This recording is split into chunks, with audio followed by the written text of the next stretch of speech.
PM Modi ने दिल्ली धमाके के घायलों से मुलाकात की। एलएनजेपी अस्पताल पहुंचकर उन्होंने घायलों का हालचाल जाना। आज ही प्रधानमंत्री नरेंद्र मोदी भूटान से लौटे हैं और इसके बाद उसी एलएनजेपी अस्पताल पहुंचे, घायल लोगों से मुलाकात की, उनका हालचाल जाना।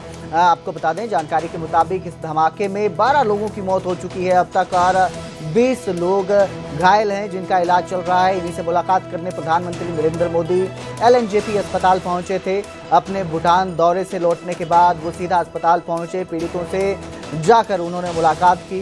तस्वीरें आपकी स्क्रीन पर हैं, आप देख सकते हैं कि पीएम मोदी अस्पताल पहुंचकर इस हादसे में, ये जो धमाका हुआ है इसमें पीड़ित लोगों से मुलाकात करने एलएनजेपी अस्पताल पहुंचे थे। उनके प्रति संवेदना व्यक्त की प्रधानमंत्री नरेंद्र मोदी ने, सबका हाल चाल जाना। प्रधानमंत्री नरेंद्र मोदी भूटान दौरे पर थे और आज ही भूटान दौरे से लौटे हैं, जिसके बाद सीधा एलएनजेपी अस्पताल पहुंचे और दिल्ली धमाके में लाल किले के पास जो धमाका हुआ था उसमें जो पीड़ित लोग हैं उनसे मुलाकात की।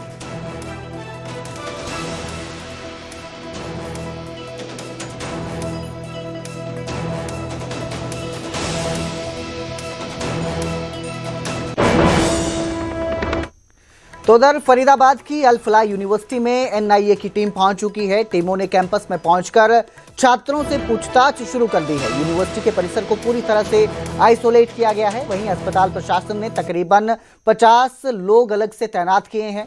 जानकारी मुताबिक दिल्ली ब्लास्ट में इस्तेमाल हुई i-20 कार करीब 10 दिन तक इसी यूनिवर्सिटी परिसर में खड़ी रही। अब जांच टीमें हर एंगल से सुराग खंगाल रही है।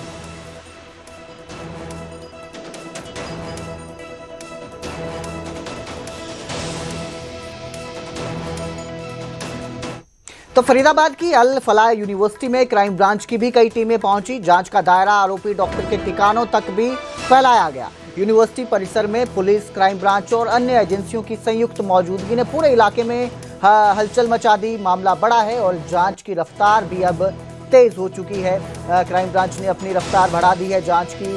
अल फलाह यूनिवर्सिटी में अलग अलग टीमें पहुंची, क्राइम ब्रांच की टीमें पहुंची, इसके साथ ही एनआई की टीमें पहुंची, जिसके बाद कैंपस में हलचल बढ़ गई, हलचल बढ़ती नजर आई और जांच की रफ्तार अब तेज हो चुकी है। सभी एंगल जो रहते हैं इस मामले में, सभी एंगल से जांच की जा रही है और ये जांच जो है डॉक्टर्स और डॉक्टर्स के साथ जिन भी आरोपियों के नाम आए हैं, जो भी अभी तक तथ्य सामने आए हैं, जैसे कमरा नंबर 13 की बात हो रही थी यूनिवर्सिटी के, जहां पर ये विस्फोटक सामग्री मिली थी, जहां पर जो है डॉक्टर रह रहा था। इन सभी एंगल से जांच की जा रही है और टीम जो है जांच तेज कर चुकी है। फिर आप देखिए, एक और टीम जो है वो अल फलाह यूनिवर्सिटी के अंदर जाती हुई यहाँ पर देखिए शीशे चढ़ाए हुए हैं और ये एक और टीम है जहाँ पर जो अंदर फिलहाल यूनिवर्सिटी के जा रही है। और सिलसिलेवार तरीके से अगर बात करें तो ये 6ठी या 7वीं टीम है जो पहुंची है अंदर। लगातार एक के बाद एक इस तरीके की जो जांच एजेंसियों की टीम है वो यहाँ पर पहुंचती जा रही है। ये 6ठी या 7वीं गाड़ी है जिसमें टीम जो है वो बैठ कर आई है। स्पेशल सेल टीम जो है वो यहाँ पर पहुंची है, हरियाणा पुलिस की टीमें यहाँ पर मौजूद है और जाहिर तौर पर जैसे कि हम लगातार कह रहे हैं ये एपी सेंटर है, ये यूनिवर्सिटी, सब कुछ यहाँ से शुरू हुआ है, हर किसी के तार यहाँ से जुड़े हुए हैं। ऐसे में जांच का काम अब तेजी से आगे बढ़ता जा रहा है, जहाँ पर एक के बाद एक जांच एजेंसियां जो है यूनिवर्सिटी में पहुंच रही हैं। कैमरा पर्सन दिनेश नागर के साथ प्रियंका कांडपा, न्यूज़ 18 इंडिया, दिल्ली। उधर इस सब के बीच अल फलाह यूनिवर्सिटी ने अपना पक्ष साफ कर दिया है। यूनिवर्सिटी प्रबंधन ने बयान जारी कर कहा कि जिन लोगों के नाम इस केस में सामने आ रहे हैं उनका यूनिवर्सिटी से कोई सीधा संबंध नहीं है। संस्थान ने दो टूक कहा कि किसी भी अवैध गतिविधि से यूनिवर्सिटी का कोई लेना देना नहीं है। सोशल मीडिया पर चल रही अफवाहों को सिरे से खारिज करते हुए यूनिवर्सिटी प्रशासन ने अपील की है कि बिना तथ्यों की जांच किए कोई भी बयान साझा ना किया जाए। साथ ही स्पष्ट किया कि यूनिवर्सिटी की लैब में कोई भी प्रतिबंधित केमिकल नहीं रखा गया है। तो जिस तरह से नाम आ रहा था अल फलाह यूनिवर्सिटी का, अब ये किनारा करता नजर आ रही है। अल फलाह यूनिवर्सिटी प्रशासन ने ये बयान जारी किया है और कहा कि किसी तरह का लेना देना नहीं है जो आरोपी हैं उनसे यूनिवर्सिटी का, और इसके साथ ही लैब में भी किसी भी तरह के प्रतिबंधित केमिकल के नहीं होने का इन्होंने दावा किया है।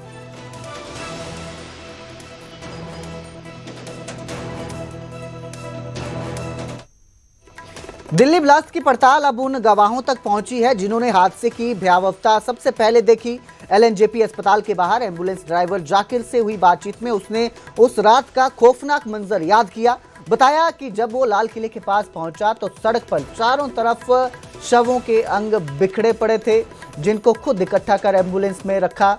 और ये उन्होंने बताया जिन्होंने खुद उस दर्दनाक हादसे के दौरान घायलों को अस्पताल पहुंचाया है।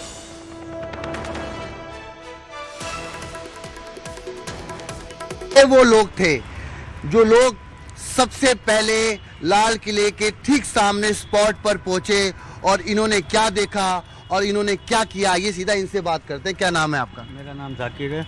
जाकिर जी, ये बताइए कि कैसे कॉल आई, कैसे आपको मालूम चला और जब आप वहां गए तो वहां का मंजर क्या था?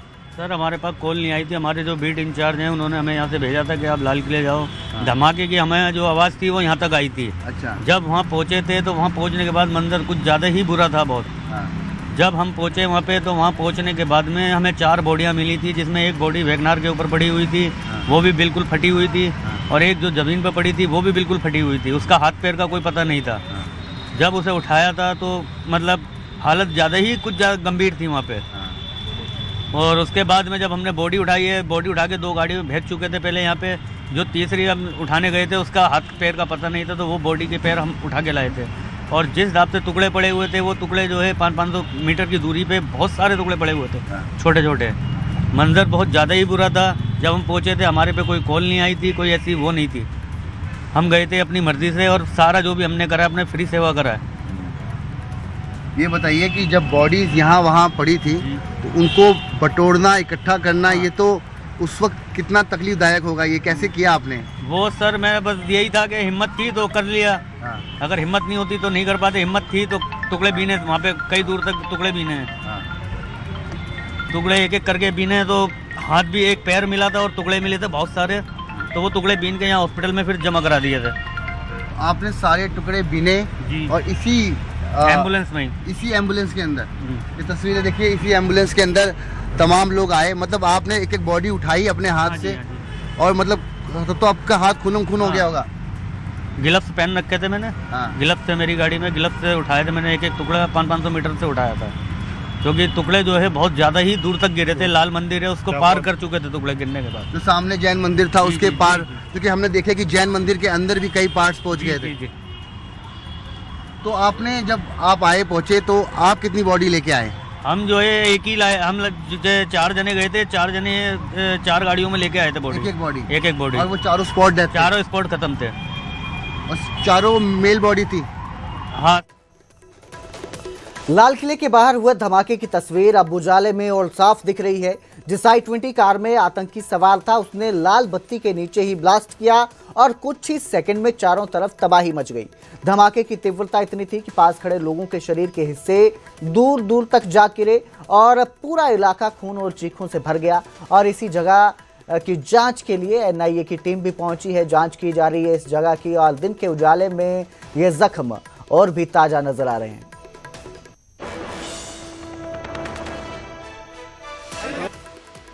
इस समय लाल किले के सामने एनआईए की टीम यहाँ पर पहुंची है। अधिकारी आप देखेंगे यहाँ पर इस गाड़ी में एनआईए के अधिकारी जो यहाँ पर पहुंचे थे, 3 अधिकारी यहाँ पर पहुंचे हैं। आप देखेंगे न्यूज़ 18 इंडिया के कैमरे। सर, कुछ देखिए यहाँ पर जो अधिकारी हैं वो यहाँ पर पहुंचे हैं एनआईए के, क्योंकि एनआईए को पूरी जांच सौंपी गई है और इसलिए उसके बाद यहाँ पर वो यहाँ से निकले हैं, क्योंकि एनआईए को अब पूरी इन्वेस्टिगेशन एनआईए यहाँ पर कर रही है। और आप देखेंगे लगातार जो एनआईए के अधिकारी थे वो टॉप लेवल के अधिकारी यहाँ पर पहुँचे और इस पूरे रूट पर फॉरेंसिक टीमें यहाँ पर थी। और लाल किले में जिस तरह से लाल किले के ठीक सामने धमाका हुआ, लाल किले के पास एक पूरा एरिया कॉर्डन ऑफ करके वहाँ पर जांच की जा रही है।